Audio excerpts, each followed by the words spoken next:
Welcome to the Great Noticing Podcast with MaryAnn and Emily. The Great Noticing is about our awakening as people, professionals, parents, and leaders. Noticing empowers us to unravel the old narratives that dominated and defined us. Noticing supports new patterns and celebrates behaviors that help us create and step into the life we desire.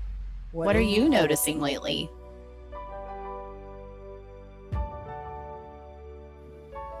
Hey noticers, welcome back. This episode is just me and Emily. Real, honest conversation between sisters, and we couldn't be more excited to be back with you. We're the OG noticers. In this episode, we're reflecting on our recent Disney cruise experience, not just the logistics and the cost, but what it revealed about parenting, expectations, and even our own inner children. This trip brought up big feelings, joy, frustration, connection, and the realization that sometimes, well, maybe all the time, vacations are just parenting in another location. So grab a cup of coffee, hopefully one you get to finish, and let's dive in. Hello, everyone, and welcome to The Great Noticing. I'm MaryAnn Means-Dufrene. And I am Emily McAnelly. And we're excited to do something a little bit different than we've done in the last several months and just have a conversation, the two of us. It's been, oh my gosh, Emily, a whirlwind. I'm like, what year is it? Who am I? 2025, we're in Q1. But Emily's, how old is baby boy? He is 11 months. So coming up on a year, hormones start kind of settling in a little bit. We start feeling more like ourselves at that point. And we're looking back and noticing how frantic it's been and that we haven't gotten this chance to be eye to eye and just have a conversation as the original noticers. Right, as the OGs. And one of the things you and I talked about that we wanted to converse about is our recent trip together, which went by like this. I don't think either of us got as much of the connection time as we would have liked, but we took a Disney cruise. And it was our family's first Disney experience. I know you've had several, but we kept saying, oh my gosh, we've got to talk about this on the podcast. And so here we are, and we want to share what we've been noticing about vacation, which all of us as parents know is just taking your children somewhere else. It's just parenting in another location. Right. I also really want this episode to be helpful for anyone who thought about taking a Disney cruise, who is a big Disney person and is wondering how the cruise will differ from the whole Disney experience itself. Mm-hmm. I had a lot of people reach out to me on Instagram or what have you and ask about it and say, oh, how was it? And so I thought that this would be a really efficient and scalable way to answer all of those questions. To speak to the public. Right.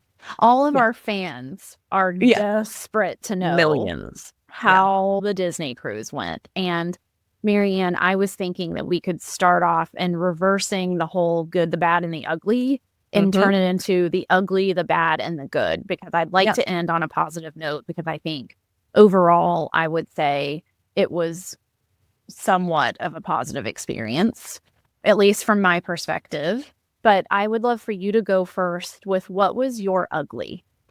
Well, okay, my ugly was, and I said this the moment that we got on the ship, because our first experience, my only experience as an adult cruising was when we went on that celebrity cruise in like 2009 or something for your college graduation. And there was so much flesh on this boat. There were so many people. It was almost felt dangerous. And we all came home sick. I don't know if your family did, but way too many people.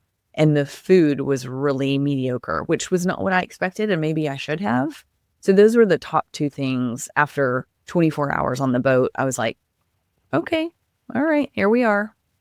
Yeah, I would say I have a similar ugly. Yeah, the sheer amount of flesh on that floating debacle was all of the flesh in the two tiny pools. Oh, that no. Was also a shock.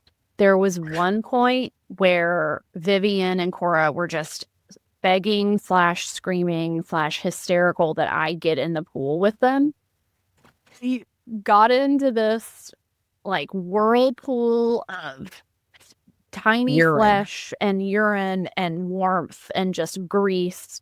And I got in there And, all the little kids are in life jackets because it's deep. And they're flailing around and they're kicking. And I'm in there and I'm like, oh my gosh, this is how I die. Like, this is how I meet my Lord and Savior. And they're like, Mommy, let me piggyback. So now I have 2 humans on my back and I'm trying to tread water in this literal cesspool on It's a so funny that flesh you ship. mentioned that warm water, because I had to take Hogan on the big ride that he was so excited about. The wind was blowing, and the higher you got on the stairs up to the ride, the colder it got. I'm wet in a swimsuit, freezing. I knew that water was warm and probably from pee, and I ran to the water to get to the pool. I feel like our listenership needs to know that MaryAnn also has about 2.3% body fat. So I don't feel that sorry for you. I felt pretty warm the whole time. I felt my own flesh kept me nice and fleshy. But yeah, I would say the bad was all the people in such a small space, those disgusting little cesspools. If anybody's been at a country club or any sort of kiddie pool, they were like deep kiddie pools. For 4,000 people, are you out of your ever-loving mind? Is that how many you think were on it? It was. Mary, I heard someone say, who was a Disney crew member, that there was between 3,000 and 4,000 people on the ship. It felt like it. Yeah, it sure did. So I'd say the bad was, like you said, there's a lot of flesh. I'm sorry, that was the ugly. My other ugly was the overall demeanor of folks on the boat. I was shocked. I was like, I thought this was supposed to be the happiest place on earth. And all of you weirdos who are hardcore into Disney would be on cloud 9. And no, nobody was on cloud 9. Everybody was on cloud isolationist. And it was either you were a weird Disney adult who came there by yourself without any sort of young folks and actually with you. Doesn't like kids. And exactly. Yeah. And we're rude, like about your children being children or being in the way. That was the strangest. I would have expected, like, if you're an adult on this cruise, that you think kids are adorable and you're kind of living vicariously. But that was not the case. Which is on like the innocuous side of the spectrum. Or you're on a cruise because you like kids too much and you shouldn't be there either. They were so rude. Everybody was rude. No one was. Except the staff. The staff was fantastic. Right. Because they're trained. A good ride. Yes. But so you're either like a weirdo Disney adult who doesn't like kids, or you're parents who brought their kids who also didn't like kids. And they would not, like Cora, Cora, she's a little cray-cray, but she would always be like cute cray-cray, running around. Like, yes. Yeah. And they would look at her like she had leprosy and that said leprosy was contagious and they didn't want their kid to get it was so bizarre. Like normally, people are going around going, hi, Timmy, introduce yourself to Bobby and y'all can be friends. There was no Timmy and Bobby. Everybody was rude and strangely cranky and didn't like kids. And I was like, what's the point? Like, stay at home and play video games. What are you doing here? I wonder if, and I think we may have mentioned this on the trip, that it was like all of us were doing everything we could to keep it together, because it's like we have this expectation or this hope that we're going to go on a trip and feel this sense of freedom and relaxation. And while there is some of that, it's like bite-sized, contained within this anxiety bubble of where do we need to be when? Did my reservations work? Is the Wi-Fi working? Can I find my children? It was much more stressful than I thought. And I wonder if all of us were just trying to keep it together and we couldn't be generous with each other that way. I think that's a beautiful, empathetic analysis. If I remove myself from how activated I feel when I talk about it, I think that you're exactly right. What I was interpreting as someone not wanting my child or children to be contagious, if I look through it through the lens that you just described, they themselves are trying so hard to keep it together and not have an anxiety attack that witnessing other children just being little kids and, running around and having fun and not being robots made them anxious. And they were thinking, please don't rub off on my kid. Yeah. Which I get. I've been there. If Cora happens to not be Tasmanian devil and some other little kid is, I'm like, don't get anywhere near that because you're going to feel inspired by that behavior. So I think that that's a very much more kind way for you to interpret how everyone was, just like you said, just trying to hang in there. And to the original point, a vacation with your children is not a vacation. It is going somewhere else. It's on a big floating flesh ship with your kids.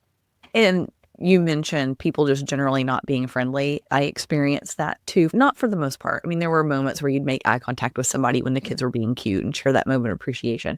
But I have to mention that everywhere we went, you would get on an elevator and somebody on the elevator would be like, Emily. And it was somebody that you'd made best friends with the day before, waiting in some line, or you continued much more than I did the generosity of spirit that characterizes your interactions generally. And you had precious moments with people that whole week. And those people probably still remember you today. Oh, that's really sweet. Thank you for reminding me of that. I crave those moments, and especially circumstances like that where I, as much as I shouldn't, I internalize other people's isolationism. I internalize it. I take it personally. I take their rudeness personally. And I have definitely dwelled on that and that feeling of like rejection. And it taps into my own insecurity about Cora. It taps into, she was the only kid, and I know she wasn't, but it felt like that in the moment. She's the only kid running around in circles while we're all standing in a 30-minute line to meet a fake princess. Everybody else's kid is like standing there afraid to move a muscle, and Cora's has her hair on fire. And so I definitely internalized a sense of like shame and why is my kid the only one who can't keep it together? And I appreciate you reminding me that, yes, there were several moments that I had with folks who were, and they were always women, and they were lovely and sweet. And there was like a gal that I didn't remember meeting because I was a little drunky pants until she reminded me the next day that we met. She was like, do you remember me? And I was like, yeah. The one that I met when I was with you, and I remembered her, but you didn't. No, you had met her originally. Yes, other sweet moms. Yes. Like, I love that about you, that you draw that out in people. And I've gotten more to a point, and maybe it's temporary in my life, where I'm not making as much conversation with strangers because I have the business growth and stuff on my mind all the time that's making me more intensely focused elsewhere. And that's not how I always want to be. Those brightening people's world, what's better than that in a day? Well, you taught me that. I mean, you were the originator of what it meant to work a room and share your sparkle and just be 1000% authentically yourself in every moment. So I'm basically just channeling you in that. You're doing it better. You do it better. But this reminds me too, story. The morning we were going to be going to the boat, we were having breakfast in the hotel, and we had met up the day before, but we weren't in the same hotel. And I had a Terry moment of awkward conversation where the people, and Matt was horrified. The people sitting next to us at this breakfast buffet at our hotel before we got on the boat had on, of course, matching Disney shirts for the family of 4. And then the cousins, who were a few tables away, had matching Disney shirts for the family of 7. And so we were saying, oh, are you going on the cruise? Yes, we're going to be on the same one. And so we were chatting with the husband. Then the wife came back over, and the husband said to her, they're going to be on our cruise. And I looked at her and I was like, because she looked surprised by that for some reason. I was like, we're going to be in your room, which was like the weirdest thing to say. And Matt just put his head in his hands and was like, here we go. Maybe that's when I was like, I'm not in the zone to make small talks. Maybe I just need to cut this off and not try to be cute and funny and just let Emily do this part. But you were also working the whole time, right? Like there was only like a day or two where you completely, laptop shut. Well, the last 2 days when we had the Disney Island days, which those were winners, like those were our best days, because I knew I didn't want to do I'm not a great day drinker, and I knew I wanted to work during Margot's nap. So the first 3 days really behaved myself and worked during Margot's naps, which was a great way to just stay plugged in, but not too much.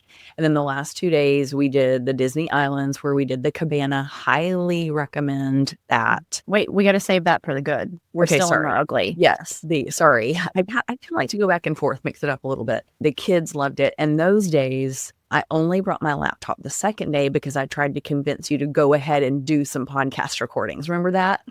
I sure do. And I was really proud of myself for noticing that I was not in a good headspace for that. Because if we think that like my language is kind of caustic right now, imagine what like vitriol I would have spewed on day 5 of the flesh ship. I don't know. For a couple cocktails, I think it could have been fun.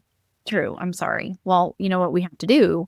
We have to go on a vacation without our children, without a boat, unless it's like a yacht in the Med or something. And we can record all the episodes you want then. Perfect. I love it. So I feel like we've kind of covered the ugly. I think bad for me was just, like you said, the food was meh. The navigating of the app was frustrating. It was That like, was I tough. can't figure out when it's happened. When are we supposed to embark? When are we debarking? When's dinner? There were definitely some, you had to have spent so much time, whether it was in like Facebook groups or in the app. I mean, you had to have done your research to know how to navigate that puppy. And there were just a lot of like, you couldn't sign up for anything in advance because they apparently have like Disney Platinum, Everything's you know, right. Yeah. Yes. So I think we did a fun experiment where you did concierge level and we did sardine can level, just to kind of see how things would turn out. And actually, we're kind of getting into the good already, right? That's okay. I think we got the best of both worlds because we were able to use some of your benefits of concierge level, but pay less. I love that for you. I would 1000% recommend concierge, if only because we had our own little lounge that we could go to where they had like nice food. Like the kids could eat, you know, like tuna tartare instead of chicken fingers and french fries. Yeah. And, you know, they made you free drinks. That was the other thing that I was not expecting. The drinks, you had to pay for the drinks on the boat. However, they were, this is another good, they were moderately priced. You know, like an espresso martini was not $45, which I appreciated because they obviously could have price gouged that. The lounge, the concierge lounge was fabulous. The concierge team, shout out to them. Lovely humans, so sweet. And I think that they genuinely were sweet. Like, sure, are they, you know, this is they're in a customer service role. This is how they're trained to be.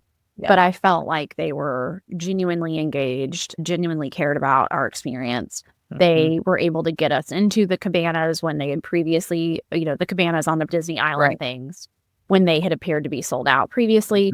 If I had any sort of question, they got us to dinner at the same time when we previously weren't. So PSA, do concierge level. I don't even know what it was.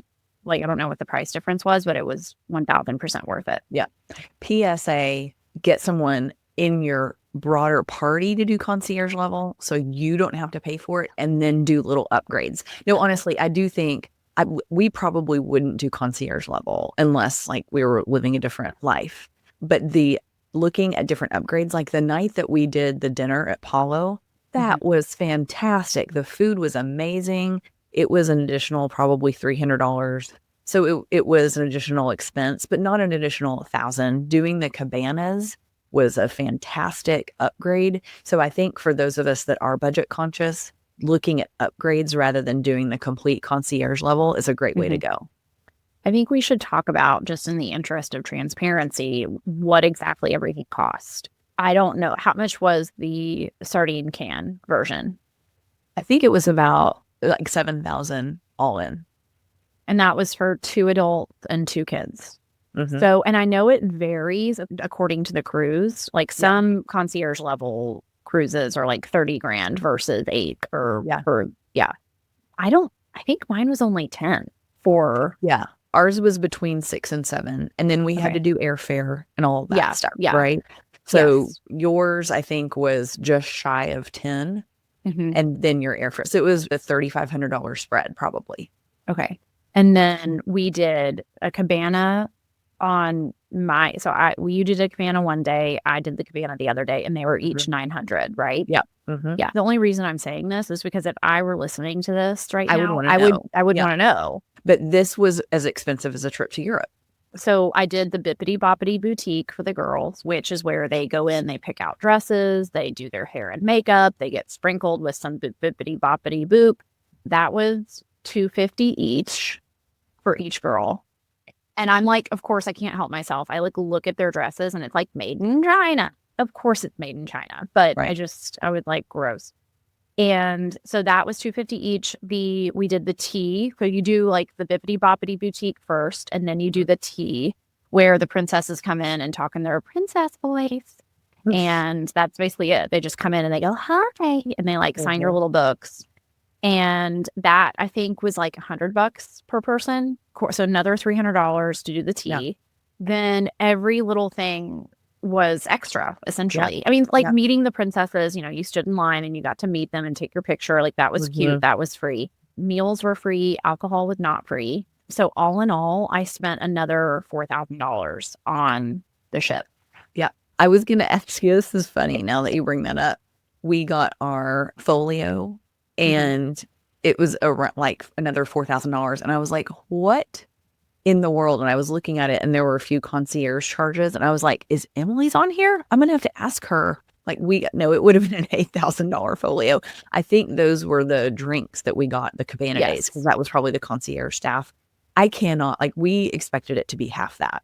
So like when we go back and look at all in, we spent probably $12,000 on this trip. Not worth it. I mean, the kids loved it. Hogan cried having to leave. It was magical. It was amazing. For that reason, yeah, it was precious. But that was not worth $12,000 when we could have done something like a rich cultural experience in a foreign land. I totally agree. Like, not worth it. Because I think if yours was 12, mine was probably 15, 16. Wow. And that doesn't include airfare, doesn't include the transfers, doesn't include the hotel stay, the night we got on the ship. Ours at 12 or 15 would include, I'm thinking like all in. Oh, no. But mine, yeah. So totally not worth it. Would you ever do a Disney cruise again? I would not do a Disney cruise in this format. If there were something that had half the number of people and better food for the same price, then I would consider it. I wouldn't do this same trip again. And I don't know how people afford this.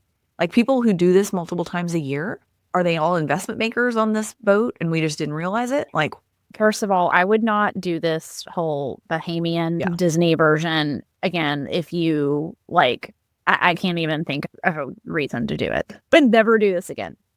If you know how like the Ritz and Four Seasons have their own boats that they've come out with now, where it's like a total of 400 people sailing, maybe, I don't know, I just made that number up. that. If they did a kid-friendly version or a collab with Disney, like, shout out, please. If they did that, I would pay $30 for that, because it is going to be primo. It would be like the 1 week of the entire year that Eric could take off work and we could still enjoy ourselves. I have to say, to be fair, again, the kids club was fantastic. And I think that this is another nuance that we need to detail, because I didn't understand this going in. There is a nursery that you do have to sign up for. You have to book in advance via the app for children that are not potty trained, which is generally, I think it was like 6 months to 3 years. Yeah. That is like what, $10 an hour or something? And you have to book that in advance, which also is so difficult because you don't know what you're doing. I have no idea. You get on the boat and then it's like, it's survival of the fleshiest. And so you don't know exactly what your day is going to be like. So booking it in advance is a crapshoot. But the kids club that Vivian, Cora, and Hogan were able to go to was fantastic. Like, they loved it. Super secure. I don't know what they did in there, but they had a blast. They had all these different games. The staff was great. I think that thing was open until like midnight every night. Yeah. I mean, we went and picked them up at like 10 after dinner. That was wonderful. So shout out there. But aside, I mean, if you want to spend $15,000 for 3 hours a day at a kids club so that you can go cry in a cesspool, this is the trip for you. Vacation for you.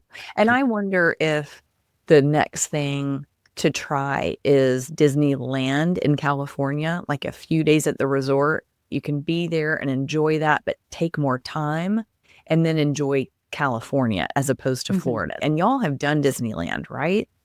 No, we've done Disney World twice. So I mean, which one is in California? Disneyland. Okay. You're right. Yeah. We've done Okay, Disney World in Florida twice. Oh, you have? Okay. I thought you had taken Vivian to Disneyland. No, Disney World. Okay. Oh my gosh. This is the perfect moment to introduce the Disney story from my childhood. Okay. And this probably helps explain like why my 6-year-old has been to Disney twice when the first time she couldn't have remembered it ever. There's no amount of like, you know, MDMR therapy that's going to help her remember that. So Disney World story. I was, what, 7? Yeah, about Vivian's age when this started. And probably 5 when it started. Really? Oh my God. When that's you even started more saying you wanted to go to Disney World. Yeah. Okay. So I'm little. And I say to my parents, I want to go to Disney World. And my dad, who super, you know, tightwad Terry is what I've grown to call him, was like, well, you know, Emily, Disney World's very expensive. So you need to save up for that. Totally fair. Great lesson to teach your kids. I need to impart some more of that, like, sense of perspective on my children. Yeah. And he said, I'll make you a deal. Every time we go to dinner and you get water instead of a Coke, which now looking back, I'm like, why was I drinking Coke as a 5-year-old? Gross. But okay, fair point. You get water at dinner. I'll put $1 in your Disney World fund. And he was like, I'll sweeten the deal. Every time we go to dinner and you convince someone else to get water instead of, oh, I don't know, another Coke or coffee because I don't drink, I'll put another $1 in your Disney World fund. And I'm like, oh my gosh, I'm going to kill this. So I am like in fundraising mode for how many years? 5 or 6, probably. I finally get to the point where I remember going up to Dad's office because he literally would put dollars in a manila envelope. Yeah. And I would go up there all excited and like sneak peek. Like, I'd be like, look at all we have. And it looked like a buttload of money. And I'm like, okay, we got a buttload of money in this literal manila envelope. Like we're running some sort of laundry, some illegal scheme here. Can you take me to Disney World? And every time I'd ask, he would say that they couldn't afford it or whatever. You know, I have a case coming up, whatever, just wouldn't happen. So finally, I'm like 10 or 11 and I'm pissed. Like I've been saving up. I'm so freaking hydrated. Like I've been saving up for like 5 years, drinking all the water in the world. I want to go to Disney World. But no, sorry. At this point now I'm over it. I'm like, screw Disney World, screw Mickey, screw Ariel, screw them all. I don't want to go to Disney World anymore. And instead I wanted to redecorate my room because we'd always, you know, I'd worn your clothes. I'd slept in your bedding. I'm like, I think I wanted sunflowers. Were they sunflowers? Yeah. It was like some sort of sunflower curtains and patterns. And of course I'm going to cry. And so I said, I want to redo my room. And of course his response was, well, that's expensive. If you want to redo your room, you have to use your Disney World fund. And I was so pissed. And of course, my little system couldn't understand why I was so angry. But I was like, fine. Mom literally took me to wherever it was to get this fabric and the comforter and whatever. And we took the manila envelope of cash, like $1 bill. Disney dreams down the, you know, made in China cotton drain and bought my stuff for my room. And I decorated my room with my Disney World fund. And it was like, as I say it now, part of me is like, oh, boo-hoo. But then there's that little girl, my inner child is still, I'm like, what lesson are you teaching me? You're teaching me that there's never going to be enough. Like, that you don't do what you say you're going to do. That don't trust people, that they are not your provider, that if you have $1, you better spend it. Right. Like, I think it genuinely damaged my relationship with money that still has manifested to this day. It was something that I told that story over and over and over again with therapists, with friends. It was like one of those things that, and I probably still have some more things to unpack, that was like one of those little anecdotes that defined my childhood. And when Eric and I were dating, one of the first like really nice trips he took me on was to Disney World. Yeah. You were wearing braces at the time, which made it Oh, that yeah. much cuter. Well, it must have been. Okay, so we were engaged. I had braces during our engagement because I wanted the like perfect teeth on my wedding day. So I was like a 27-year-old woman walking around Disney World for the first time, getting drunk with my hot fiance. I remember feeling like immediately, I don't know, it felt full circle, essentially. Once I told him the Disney World story and how kind of wounded I felt by it, he took it upon himself to plan a Disney World trip where he took his braces-clad fiance to Disney World and healed that little part of my inner child. And the fact that he took that seriously, took that whole story seriously, instead of just telling me to move on and get over it and that it was silly, was such a perfect example of the type of partner he had been. He's not perfect, but one of the things he's always done has made me feel valid and seen and not like I'm too much or any of those typical, things that a lot of times women feel. So, but, I think that one of the things that noticing has done for me, and I said this at one of our very earliest episodes that we recorded in New Mexico, was identifying those cycles or those narratives or those little stories that we tell over and over and over again to new people, to our friends that we've known for 2 years. What are these anecdotes that we massage almost as a way to kind of lean into the pain? And the Disney World story was something that I'm really glad I was frankly really surprised that I got as emotional about it as I did, because I kind of thought I was over it. And I think, MaryAnn, you just said something that was so powerful, which was at this point in your life, you're choosing to do what instead of what? I want to be resilient and to overcome more than I want to be wounded. But that's dangerous too, because I'm finding myself, when people take the victim stance or talk about their wounding, there's a part of me, because I'm feeling more healed, that I'm like, toughen up, get over it. And that's, I don't want to go too far that way. It's this balance of what I see in that Disney story is you acknowledge the woundedness, you spent intentional time healing it, you did a ritual to help you heal, you allowed yourself to heal. So now it still might be emotional in some ways when you think tenderly about little Emily that had a really bad experience, not victimized by someone intentionally, but somebody wounding, right? Hurt people. And so to be in this place of, it wasn't anybody's intention, yet I was hurt. I'm in charge of my own healing. I want to move myself forward. And to always remember that people have to have that time to go through the process. You can't pull them out of woundedness. I want my cycles of healing to go faster.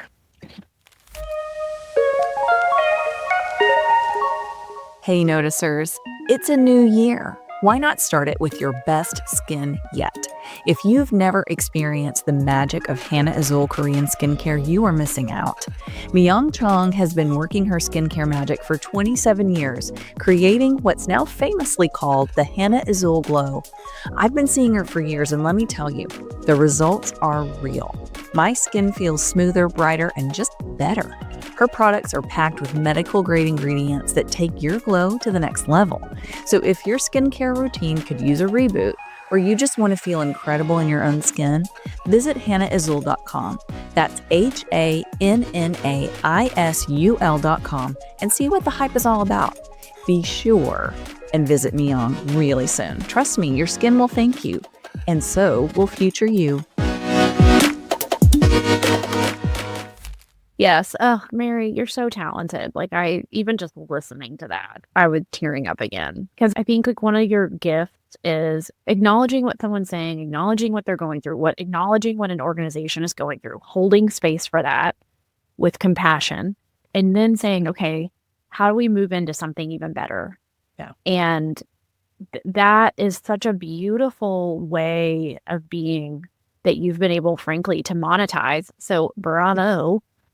To, just not deny people their reality or deny them, but also say, is this reality serving you or your organization? and just kind of calling a spade while also moving forward with integrity and compassion and best practices. Like that is such a gift that you have. And I'm trying really hard to be more like that because I tend, when I called you the other day after my tennis match that I was really pissed off about, I tend to enjoy the process of being angry or enraged or whatever. Even just like how just this podcast, when I talked about the Disney cruise, there was a part of me, I've got to get back into parts work, but there was a part of me that would like, yeah, you really stick it to him. Guy was like really getting into it. And remember one of our episodes with Sarah, she would like, I talked about the bitch, like who would just get enraged at work. And what is that? Like there's something there that that part of me that gets angry, gets sarcastic, and kind of loves that moment to shine, right? What is that? What is that about? How do I channel that? And if I were you, would I go, okay, that exists. Let's not deny your bitch. Yeah. How do we go ahead? Well, what genius is that? Right. Then also to exactly your point a minute ago, is that serving you? Because that would be the worry in it, is that the triggering that happens is processing the bitchiness and that vitriol, an important part of the healing. Because I don't know that you always want to feel that way. But the calling after the tennis match, I want you to be able to do that. Like relationally, I want us to be able to be in that space together and for me to be able to hear it. And I was able to suspend reality and say, and there were things in that, and that's where anger shows us often where we need to take action. And so maybe it's that anger always points you towards something, whereas my fear points me. So if my natural set point is fear, yours might be anger. So the vice, quote unquote, points us toward where we need to take action, where we're not seeing something clearly or where we feel victimized. And so can we recognize that natural reaction and tone it down a little bit where it's not poisonous to us? Have you felt like leaning into your fear in a healthy way has opened up your world? Leaning into fear. Because you were just saying my anger leads me to action. Your fear has led you to action. Where I wouldn't use the term leaning into fear, but noticing my fear and trying to actually say the truth around it. So it's like doing the excavation around fear and where a fearful nature prevents me from action or prevents me from using my voice.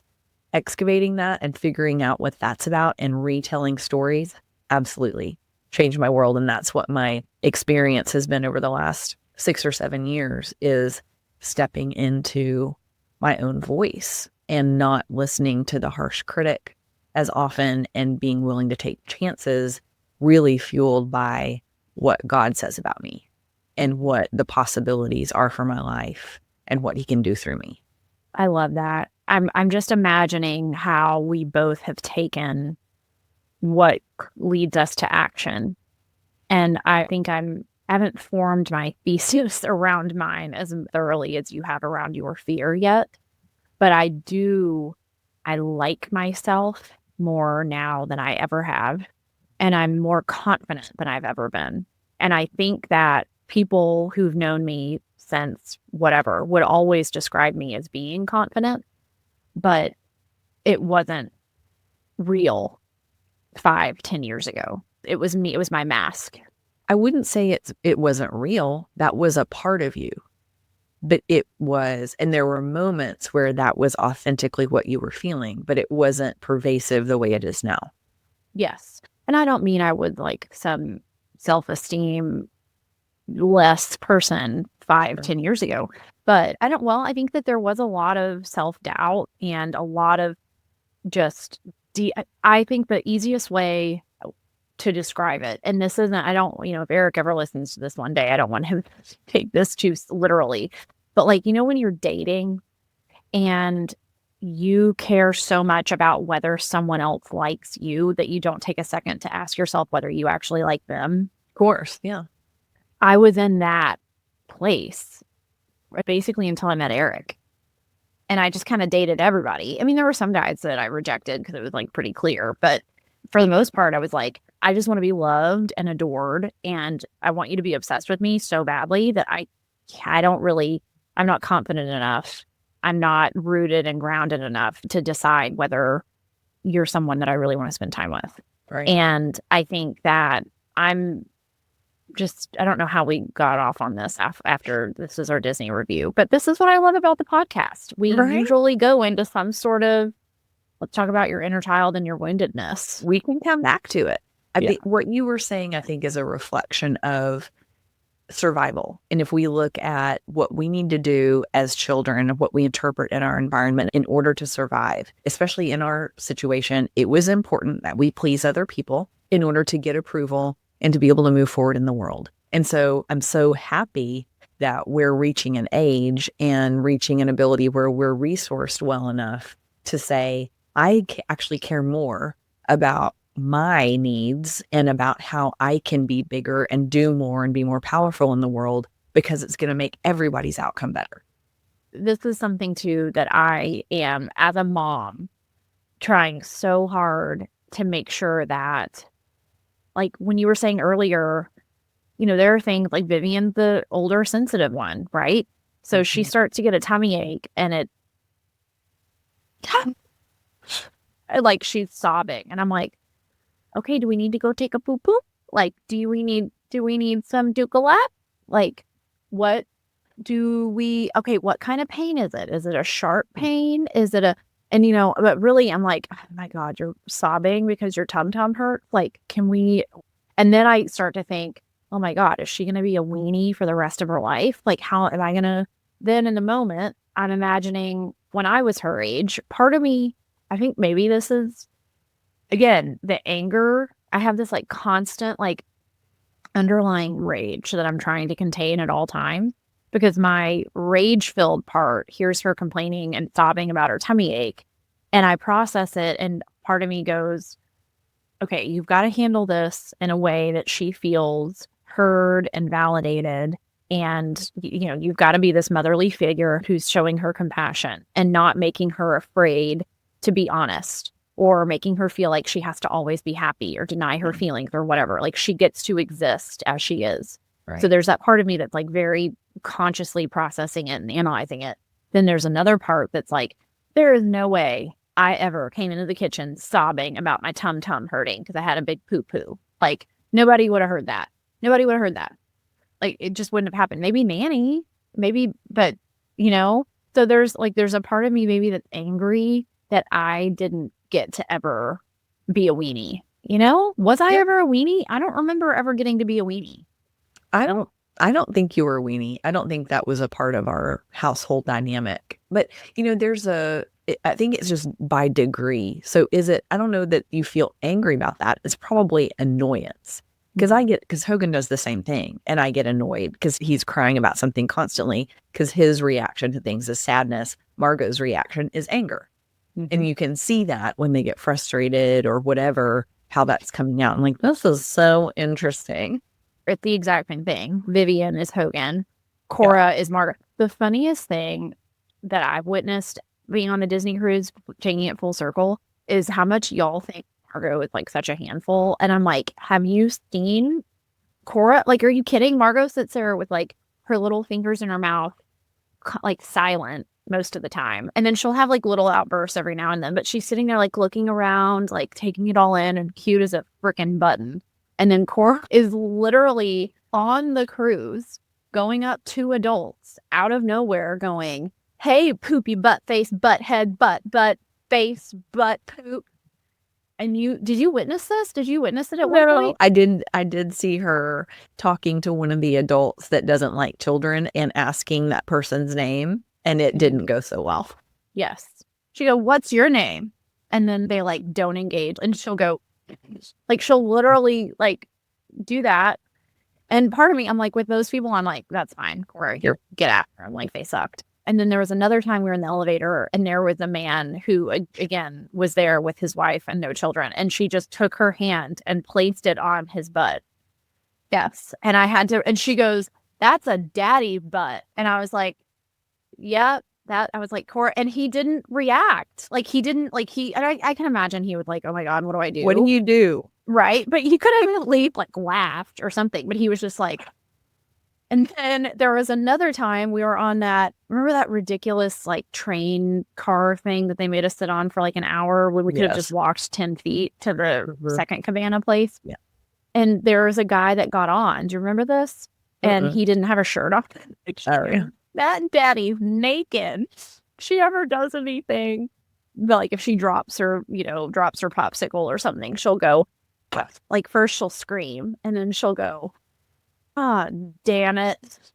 So like all in all, those are hysterical, but in the moment trying to parent that is like, okay, Dr. Becky, like what do you say about this one? Like what about my child inappropriately touching adult men in an elevator on the flesh cruise from hell? It's rough. I had this thought the other day about Cora that as you feel it, this is the really hard time.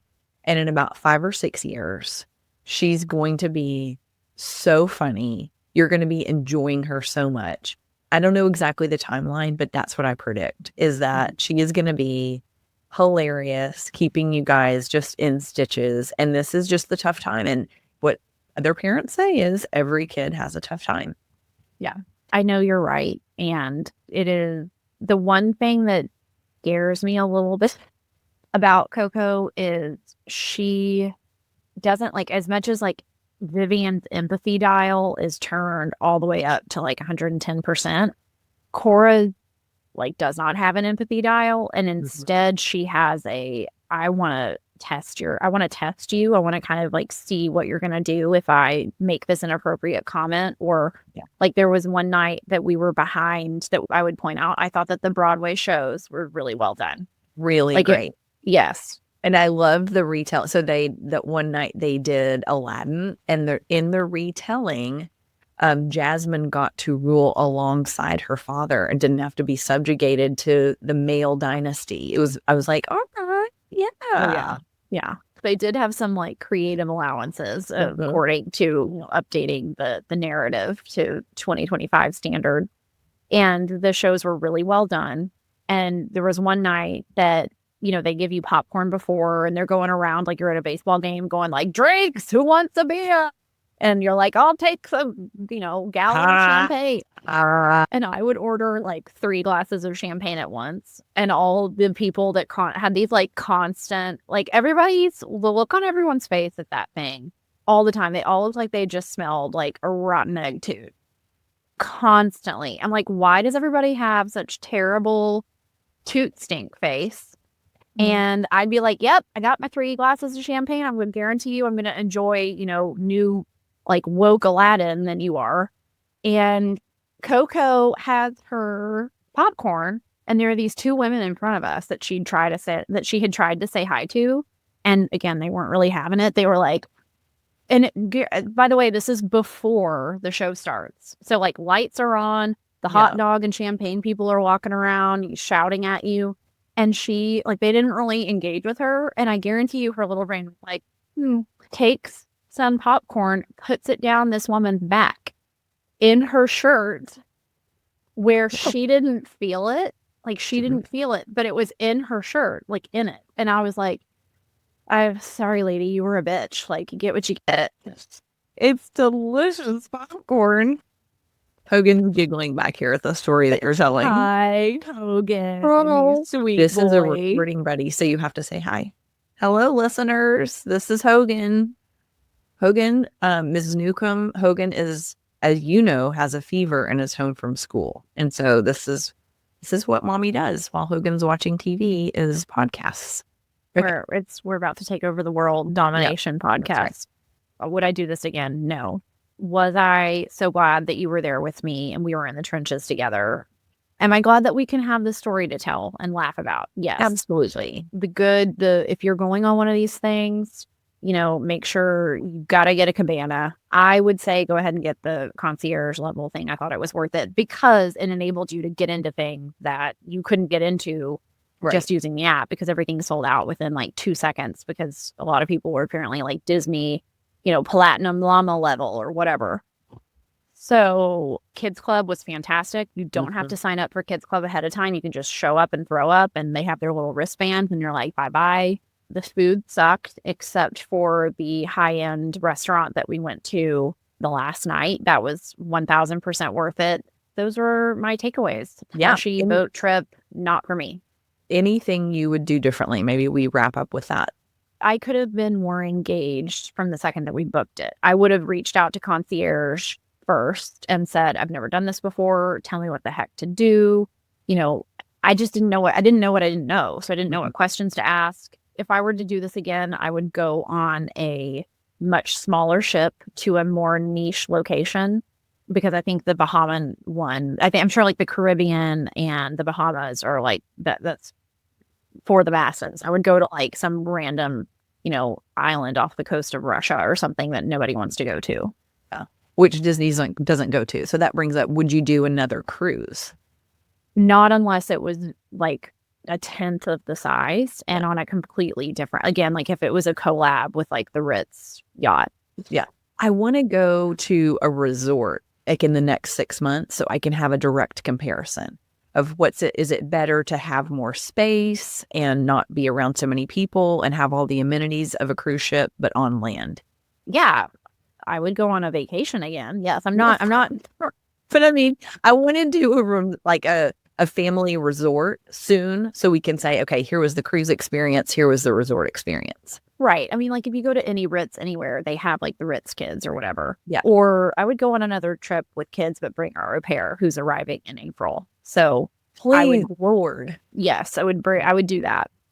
But no, the floating ship thing, it kind of freaked me out. It was, okay, again, to wrap up on a good note, it was super clean. The staff was fantastic. So well trained. Like you can tell they were all really, really lovely and sweet. The one thing that I was shocked by was it was it was classic tourism culture where they're on that boat for like 5 to 8 months. And then they don't get off the boat. I mean, if they do, it's like a port day or something, right? They're on that boat that whole time away from their families. They go home for like 2 months, maybe 3, and then they get back on. I mean, it was very militaristic, which again, like that made me, I was like, and maybe this isn't helpful at all to be like, oh, I feel guilty, because I don't feel guilty going to any other resort when I don't know their stories, right? So there were things that were nice. But I just wouldn't do it again. Yeah, agreed, except for the experience the kids have, to hear them talk about it, and that they did. I mean, Hogan cries at everything, but he cried to have to get off the boat. So I knew it was really special. And I guess for that reason, it was worth it. You're right. And I should be better about having that perspective. The girls loved it. We should have them come on. We should do a Hogan and Vivian come on and talk about it and see. Yes, we should. We'll have Cora get on here and just shout obscenities. Profanity, just top to bottom.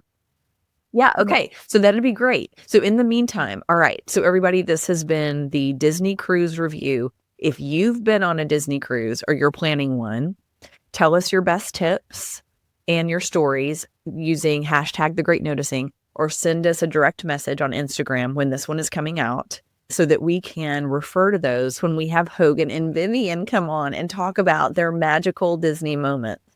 Yes. I love it. I can't wait to hear about those $20,000 moments. Exactly. Oh, it's going to be so worth it. Okay, everybody, thank you so much for joining us for another episode of The Great Noticing. We appreciate you spending your time with us and noticing in this world as we grow together. Please continue to like and share our content, and we'll see you next time. And remember to tell us what you're noticing. Thanks for listening to the Great Noticing podcast. Don't forget to rate and review us on your favorite podcast platform. And for more information and to keep up with MaryAnn and Emily, visit thegreatnoticingpodcast.com. And remember, what are you noticing lately?